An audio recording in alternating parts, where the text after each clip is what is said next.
Bonjour à tous et à toutes, bienvenue sur Klebs Experiences et de manière particulière dans l'épisode numéro 35 de notre série Teach and Kleb. Vous le savez, je suis Claude et dans cette rubrique Teach and Kleb, l'objectif est de partager avec vous une analyse hebdomadaire sur un sujet d'actualité sur le plan national ou international.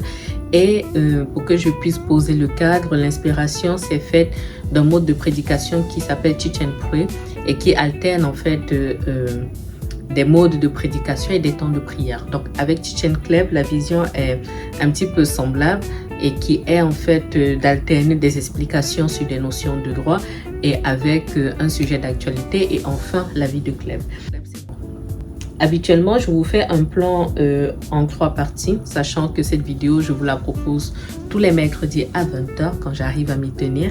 Donc, l'idée, en fait, c'est de vous proposer habituellement un plan en 3 parties. Donc, la première partie porte sur les faits, la deuxième partie sur le droit et la troisième partie sur la vie de Kleb. Alors, aujourd'hui, ce sera un petit peu différent parce que je vais structurer mon propos autrement, mais vous allez comprendre par la suite pourquoi je fais ce choix-là. Donc, dans un premier temps, je vais vous présenter le projet de loi qu'il est proposé aujourd'hui par notre gouvernement. Dans un second temps, sera donc la deuxième partie. Je vais vous proposer, je vais vous donner connaissance en tout cas de la position de la profession d'avocat ainsi que les actions qui ont été mises jusqu'à présent. Et je ferai en fait un corollaire dans un troisième temps avec l'actualité judiciaire, l'une des actualités judiciaires qui porte sur l'affaire de la jeune Liana qui a malheureusement été tuée dans les conditions qu'on connaît et surtout le retentissement qu'il y a sur le monde juridique parce que je pense que il y a un retentissement encore plus important par rapport justement à ce projet de loi là. Si tout ceci vous intéresse, je vous laisse le soin de rester connecté et ça va vous permettre de comprendre un peu plus pourquoi la profession se bat et pourquoi cette actualité nous concerne en réalité tous en tant que citoyens. Je l'ai indiqué dans un premier temps, je vais vous parler du coup du projet de loi justice et le projet tel qu'il est proposé par le gouvernement, étant précisé qu'il y a eu des amendements déjà depuis. Je vais vous parler à un autre moment du calendrier législatif tel qu'il s'est déjà tenu jusqu'à présent. Les informations que je vous propose là, vous pouvez les trouver soit sur le site de l'Assemblée nationale, soit sur le site du ministère de la Justice. Voilà, sur Internet, avec une petite recherche, vous trouverez ces éléments-là. Et naturellement, comme toujours, je vous affiche un maximum de documentation ici. Donc, le projet de loi sur la justice criminelle et le respect des victimes est un projet qui est porté du coup par le ministre de la Justice et qui a été proposé avec un objectif affiché qui est en fait essentiellement de diminuer le stock de dossiers criminels en fait qui ne sont pas jugés et pour mieux comprendre les victimes. Donc, il nous indique en fait qu'à date, il y a à peu près 6000 affaires criminelles qui ne sont toujours pas jugées et que les délais sont habituellement de 6 à 8 ans. Et dans ce projet de loi, du coup, le ministre de la Justice considère que les jugements seront rendus plus rapidement. Il crée du coup la procédure, ce qu'on a appelé de manière assez commune le plaidé coupable criminel. Donc, une procédure de jugement des crimes reconnus qui permet de juger plus rapidement certains crimes lorsque l'accusé a admis les faits. Dans le projet, ils expliquent que cette procédure pourra être appliquée uniquement lorsque l'auteur aura reconnu les faits, lorsque l'instruction judiciaire sera terminée, lorsque la victime et l'accusé seront chacun assistés par un avocat et qu'ils auront donné leur accord pour se plaider coupable criminel. Donc, l'idée en fait, c'est que ils disent que à tout moment, l'accusé ou la victime pourra refuser ou interrompre la procédure. Le juge va contrôler la qualification des faits et on reviendra en fait à une procédure classique lorsque il y aurait un échec de cette procédure-là. Et la peine prononcée ne pourra pas excéder les 2/3 de la peine maximale encourue.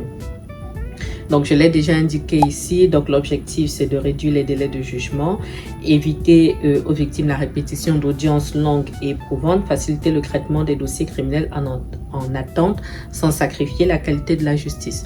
Et on va en reparler après justement sur la question de la qualité de la justice parce qu'il y a un problème majeur. Je précise à cette étape de la vidéo que au moment où je vous tourne cette vidéo,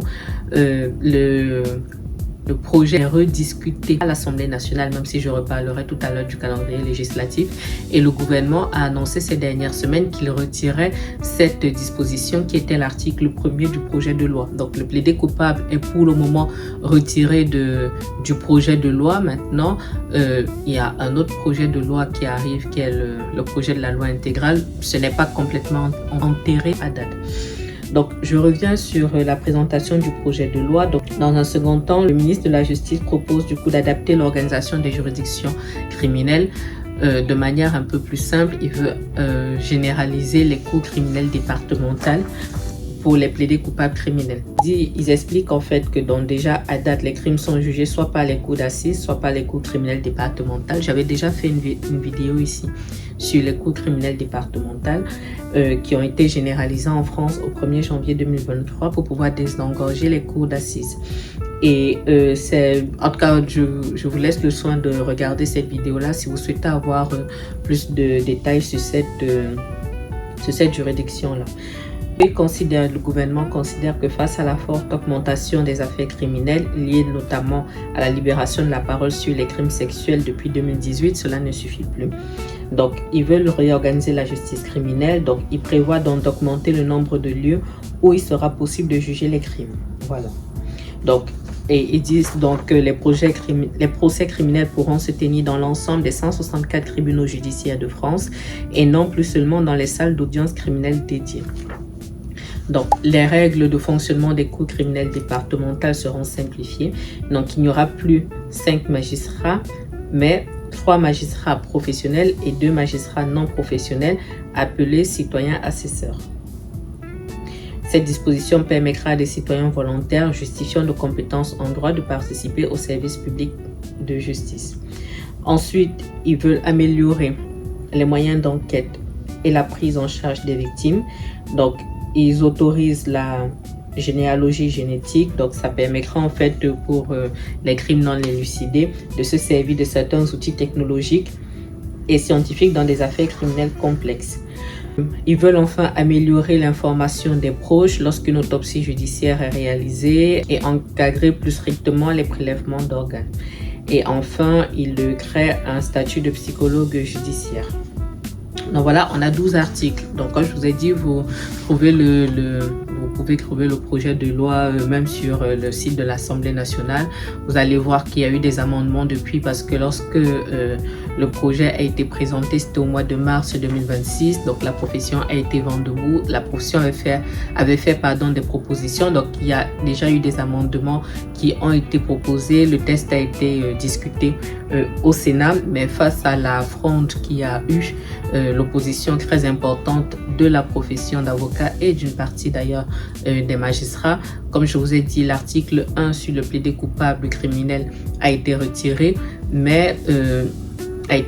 pour le moment, mais la profession considère que ce texte de loi doit tout simplement retirer l'intégralité du texte. Et je vous mets ici aussi les affiches sur les prises de parole de la présidente du Conseil national des barreaux sur la question, mais elle vient en plus des prises de parole de l'ensemble de la profession. Dans tous les barreaux, les bâtonniers ont pris la parole, la conférence des bâtonniers a pris la parole, donc il n'y a pas de difficulté là-dessus.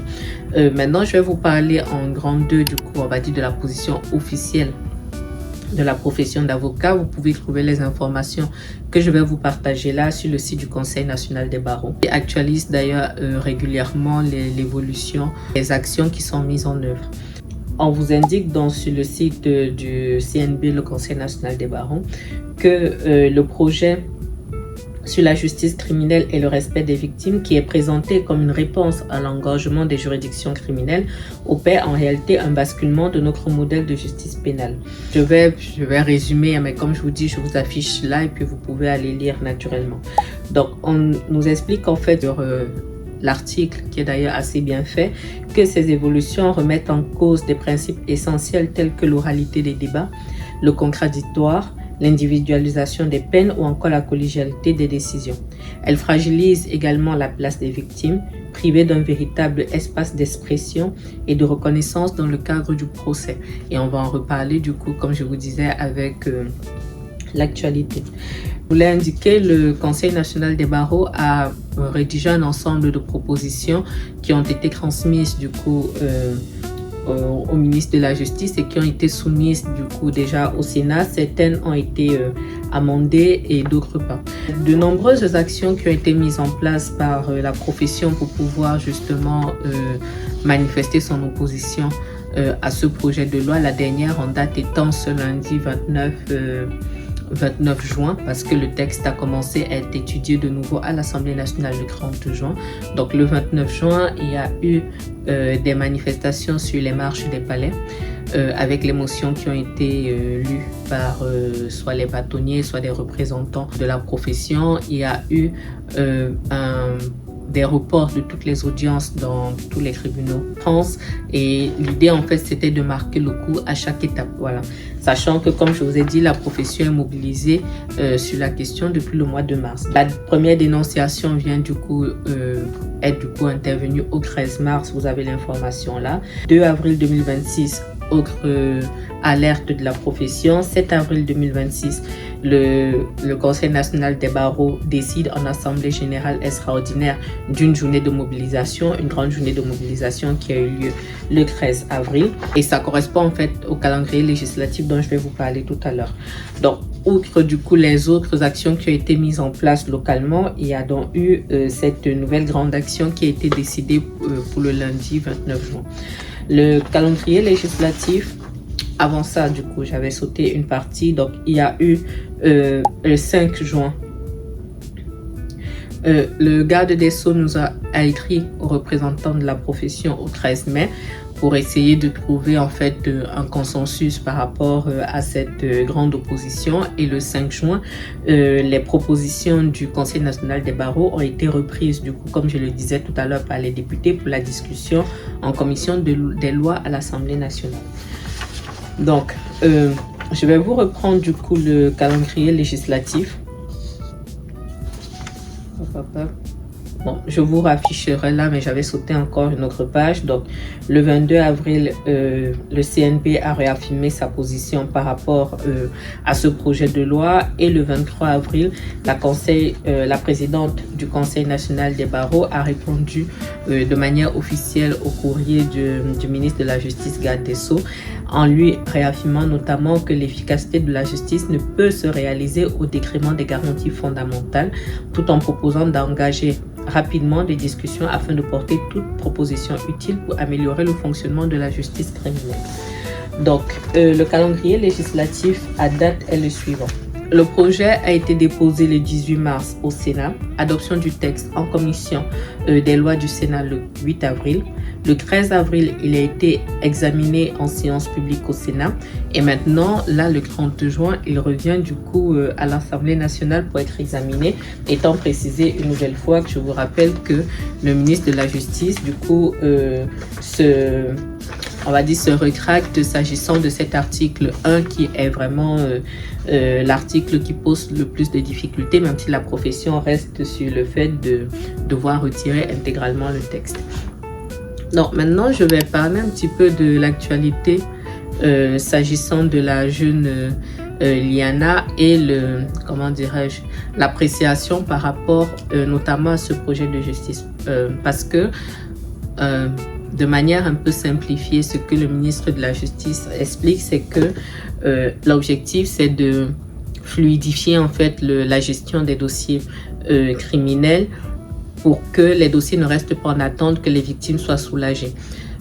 Malheureusement, la gestion du dossier de la jeune Liana nous prouve en fait que le problème est beaucoup plus profond que cela, parce que les dysfonctionnements qu'on a pu constater, que ce soit dans ce dossier ou dans d'autres, hein, c'est juste que malheureusement c'est le dossier qui cristallise l'attention et qui constitue en fait la goutte d'eau qui fait déborder le vase. Mais j'en ai parlé dans ma précédente vidéo. On se rend compte que la justice manque de moyens.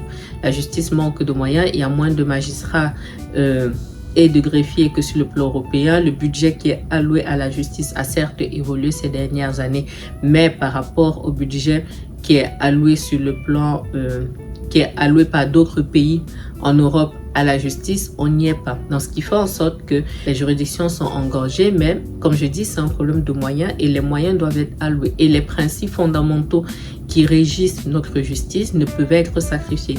C'est-à-dire que les victimes, pour pouvoir se reconstruire de manière efficace, n'ont pas besoin d'une justice expéditive. Elles ont besoin que le statut de victime soit entendu. Elles ont besoin qu'il y ait un débat réel sur le pourquoi du comment. Il faut, comme le CNB le relève, il faut qu'on puisse savoir pourquoi on en arrive là et que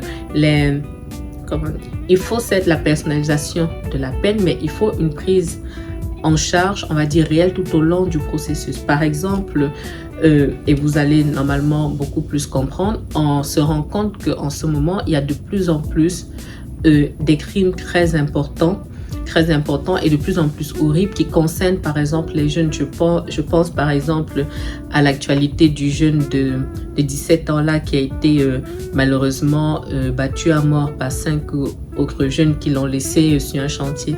Tout le reste, il faut qu'en tant que société, qu'on puisse se poser des questions sur le pourquoi on en arrive là, qu'est-ce qui ne va pas avec notre jeunesse, qu'est-ce qui doit être mis en place pour qu'on puisse sortir de ces crises-là, comment on gère après les accusés, comment l'exécution des peines se fait. C'est une réflexion globale qui doit se faire et elle ne peut se faire que si, en tant que société, on juge, on va dire, entre guillemets, on se pose officiellement ces questions-là, qu'on puisse assister au procès, que les victimes puissent être accompagnées de manière efficace, mais en tout cas que tous les maillons de la justice soient suffisamment renforcés pour qu'on puisse avoir une justice à la hauteur de la grande nation qu'est la France.